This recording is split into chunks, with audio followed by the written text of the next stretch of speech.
La deuxième génération d'Aigo a été lancée mi-2014 en même temps que ses sœurs techniques, les Citroën C1 et Peugeot 108.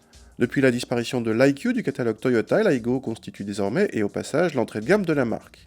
Depuis quelques semaines, cette nouvelle Aigo peut désormais s'équiper d'un toit ouvrant en toile, mais uniquement proposé sur la finition X-Wave. Elle diffère ainsi des françaises qui proposent également un toit ouvrant en toile, mais en option sur toutes les versions. Cette Aigo découverte n'est disponible qu'en carrosserie 5 portes. A l'intérieur, cette Aigo en finition X-Wave embarque d'office une sellerie mi-cuir, une console centrale en noir laqué ou un grand écran central tactile. L'accès à bord et démarrage main libre ou la climatisation automatique figurent parmi les options.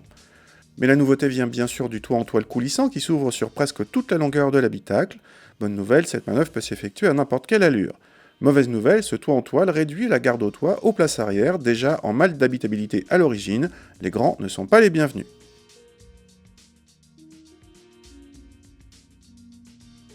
Dès le démarrage, la sonorité du 3 cylindres se reconnaît facilement. Le petit 3 cylindres est à l'aise en ville et se montre élastique à bas régime, mais il est étouffé hors des villes par des rapports de boîte très longs. On peut dépasser les 150 km/h en troisième. Le niveau sonore est plus élevé que dans les Aigo avec toit rigide, même toit fermé. Quand il est ouvert, le niveau sonore devient gênant à partir de 80 km/h et il est quasiment impossible de rouler toit ouvert sur autoroute.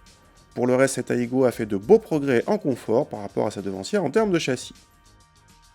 Comme ses sœurs techniques C1 et 108, l'Aigo est désormais disponible avec un grand toit ouvrant en toile façon Twingo première génération.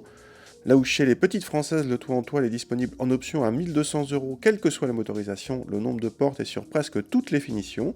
Chez Toyota, il impose les 5 portes et une seule finition assez bien équipée au passage.